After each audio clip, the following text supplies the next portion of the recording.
Auzubillahiminasyaitonirrajim. Bismillahirrahmanirrahim. Assalamualaikum warahmatullahi wabarakatuh. Alhamdulillah, puji syukur kita panjatkan kehadirat Allah Subhanahu wa Ta'ala karena pada kali ini kita dapat berjumpa melalui video pembelajaran ini.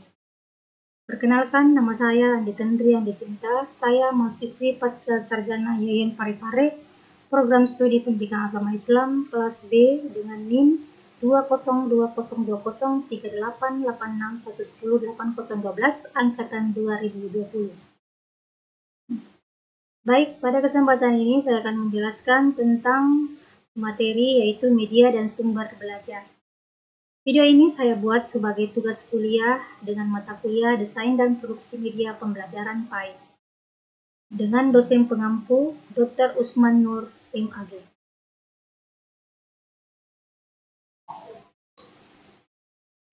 Baik, sebelum kita melangkah ke materi selanjutnya, perlu kita ketahui apa dan seperti apa pengertian daripada media itu. Pengertian media menurut beberapa ahli,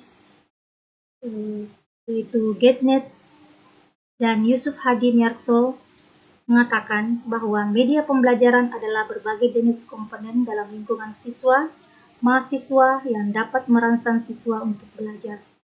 Gerlach dan Eli yang dikutip Azhar Arsyad juga berpendapat bahwa media apabila dipahami secara garis besar adalah manusia, materi atau kejadian yang membangun kondisi yang membuat siswa mampu memperoleh pengetahuan, keterampilan, atau sikap.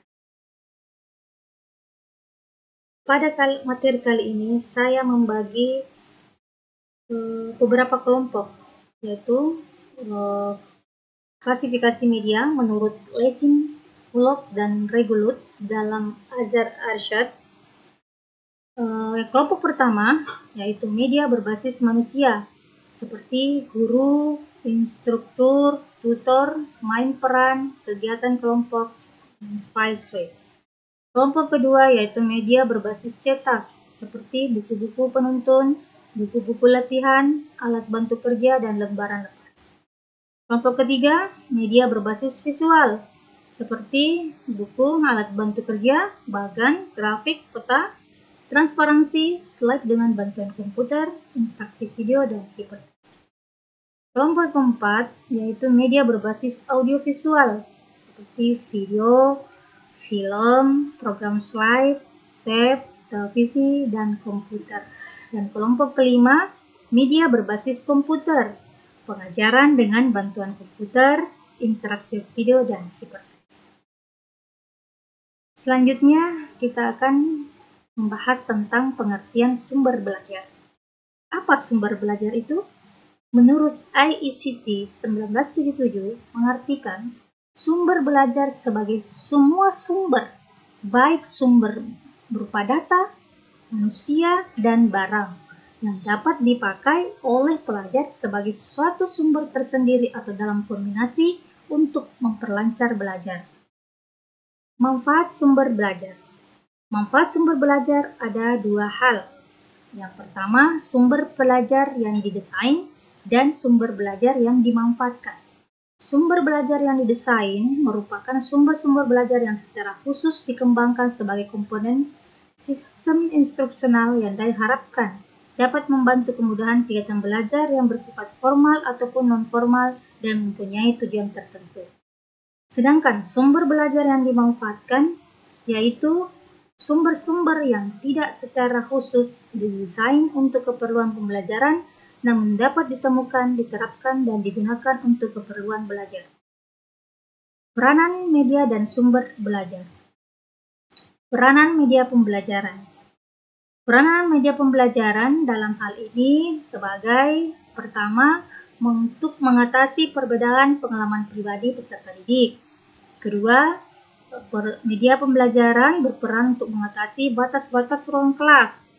Kemudian untuk mengamati benda-benda yang terlalu kecil, untuk mengamati benda yang bergerak terlalu cepat atau terlalu lambat, untuk mengamati suara yang halus untuk didengar, untuk mengamati peristiwa-peristiwa alam, dan untuk berperan untuk mengamati media pembelajaran dalam membangkitkan minat belajar yang baru.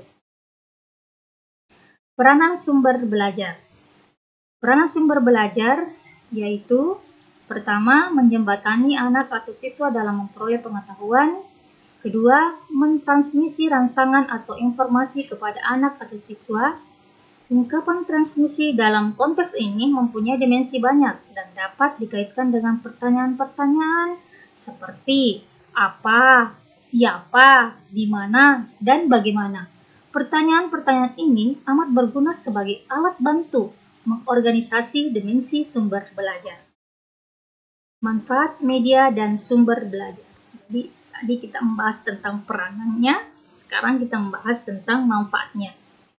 Manfaat media dan sumber belajar. Manfaat media secara umum dan manfaat media secara khusus.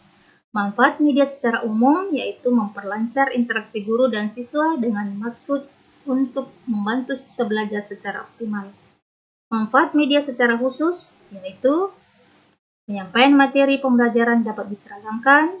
Kedua, memungkinkan guru menafsirkan beraneka ragam tentang sesuatu hal melalui media. Penafsiran yang beraneka ragam dapat direduksi sehingga materi tersampaikan secara seragam. Ketiga, proses pembelajaran menjadi lebih menarik. Manfaat selanjutnya yaitu media dapat menyampaikan informasi yang dapat didengar dan dapat dilihat sehingga dapat mendeskripsikan prinsip, konsep, proses maupun prosedur yang bersifat abstrak dan tidak lengkap menjadi lebih jelas dan lengkap. Selanjutnya, proses pembelajaran menjadi lebih interaktif. Kemudian, jika dipilih dan dirancang dengan benar, maka media dapat membantu guru dan siswa melakukan komunikasi dua arah secara aktif. Karena tanpa media, guru tidak dapat berkomunikasi secara aktif, karena guru hanya cenderung menggunakan komunikasi dengan satu arah kepada siswanya. Selanjutnya, jumlah waktu belajar dapat dikurangi karena guru banyak menghabiskan waktu untuk menjelaskan materi ajar, sehingga waktu yang dihabiskan tidak perlu sebanyak itu. Dengan adanya media, maka guru dapat memanfaatkan waktu dengan sebaik mungkin. Selanjutnya, kualitas belajar siswa dapat lebih ditingkatkan. Manfaat ke-10 yaitu penggunaan media tidak hanya membuat proses pembelajaran lebih efisien, efektif, tetapi juga membantu siswa menyerap materi ajar secara lebih mendalam dan utuh. Selanjutnya, kita akan membahas tentang manfaat sumber belajar. Manfaat sumber belajar diantaranya 1.